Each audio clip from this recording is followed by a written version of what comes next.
Hi, I'm Nicolas Cage, and I'm gonna rewatch some scenes throughout my filmography. From the outside, the life of Nicolas Cage looked like the kind of outrageous fairy tale only Hollywood could create. He owned 2 European castles, a private island near the Bahamas, a haunted mansion in New Orleans, an octopus worth $150,000, albino king cobras that were so deadly he kept antivenom nearby, fleets of rare cars, and even a million-year-old dinosaur skull. He famously outbid Leonardo DiCaprio, for magazines called him eccentric, tabloids called him reckless, and the internet called him a meme. But behind the strange purchases, the chaotic headlines, and the surreal mythology that surrounded him, there was a man shaped by childhood trauma, relentless drive, and an iron will to survive the impossible. This is not just the story of an actor. This is the story of Nicolas Cage, a man who rose, fell, and clawed his way back from the ashes. Nicholas Kim Coppola was born on January 7, 1964, in Long Beach, California, into a family where brilliance and emotional darkness lived side by side. His father, August Floyd Coppola, was a respected literature professor. His mother, Joy Vogelsang, a gifted dancer and choreographer, struggled with severe schizophrenia and depression. When Cage was just 6 years old, she began disappearing into psychiatric hospitals for long stretches. By the time he was 12, the marriage had collapsed under the weight of her illness, leaving Cage and his brothers in the care of their father. Growing up amid emotional chaos, Cage learned to stay hyper-aware of everyone's moods. He later described children like himself as super frenetics, always scanning the room, always performing, always trying to calm the storm around them. But he also grew up surrounded by legendary talent.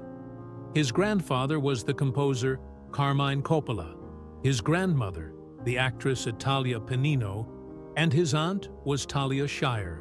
His cousins included Sofia Coppola, Roman Coppola, and Jason Schwartzman.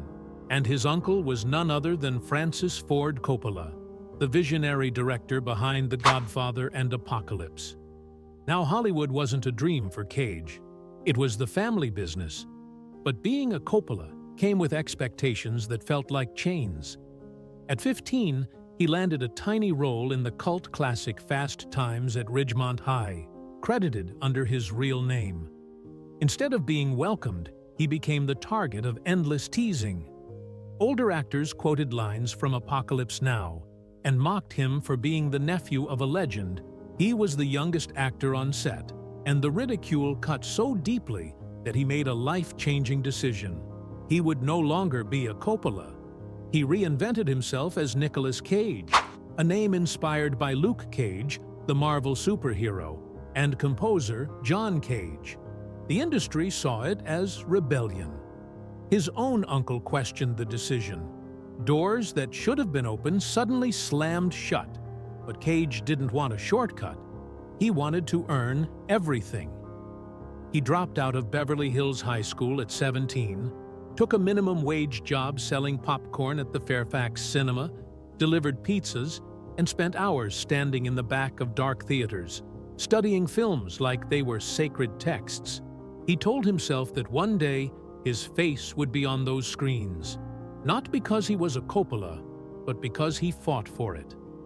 His breakthrough came with the 1983 film Valley Girl, a quirky, low-budget romance shot in just over 3 weeks. Cage played Randy, a punk rocker in a modern twist on Romeo and Juliet. The film exploded, earning over $17 million, and suddenly, the industry couldn't ignore him. But Cage didn't care about fame. He wanted transformation. He wanted roles that pushed him to the edge. In Rumblefish, The Cotton Club, and Racing with the Moon, he began experimenting with emotional extremes. But it was Birdie that marked a turning point. To play a traumatized Vietnam veteran, Cage voluntarily had 2 teeth removed without anesthesia and wore bandages on his face for weeks to trap himself inside the character's body. The pain was real. The performance was unforgettable. Then came Peggy Sue Got Married, the last film he would do with his uncle. Cage invented a high-pitched nasal voice inspired by a stop-motion horse from The Gumby Show. Co-star Kathleen Turner hated it. The studio panicked. But Cage wouldn't back down. That voice became infamous. It was also the end of his collaboration with Francis Ford Coppola. By the late 80s, Cage had become known for his fearless choices.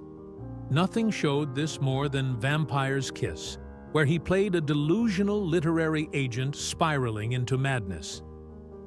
In one infamous scene, Cage ate not one but 3 live cockroaches.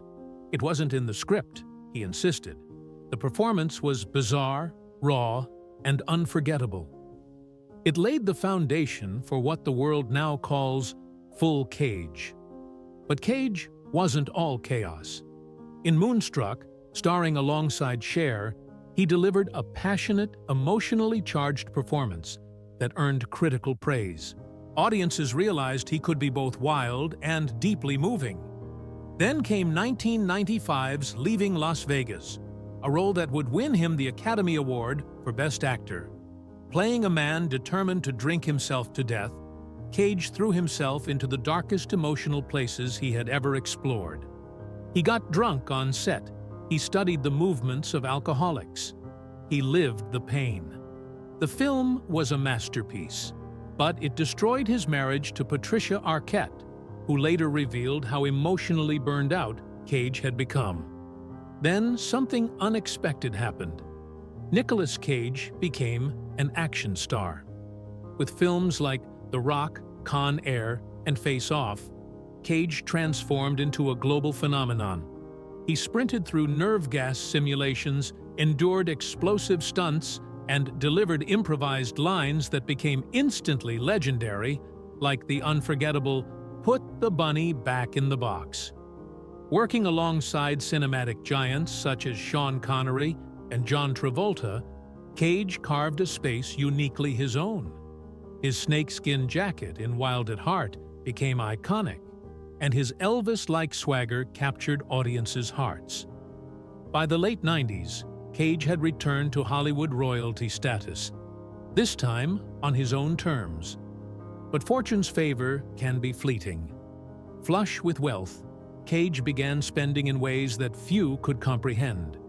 He purchased Schloss Niedstein in Germany, Midford Castle in England, the haunted LaLaurie Mansion in New Orleans, a private Caribbean island, and dozens of rare cars. He bought exotic animals, 2 albino cobras, a shark, a crocodile, and even secured the most coveted comic book in history, Action Comics #1. In one audacious move, he outbid Leonardo DiCaprio for a $276,000 dinosaur skull. The world stopped laughing. Critics declared it his best performance in years. Audiences were stunned. Pig became one of the most streamed films on Prime Video. And suddenly, Nicolas Cage was no longer a meme. He was an artist reborn. By 2025, he had paid off every debt. His net worth returned to $40 million. He settled in Las Vegas, purchased a home in Malibu, and focused on passion projects like Prisoners of the Ghostland. He stopped buying islands, animals, and haunted mansions. He rediscovered himself. If you were inspired by the incredible journey of Nicolas Cage, don't keep it to yourself. Hit like to show your support. Share this story with friends who love real Hollywood legends, and subscribe to our channel for more tales of triumph against all odds. Nicolas Cage didn't give up, and neither should you.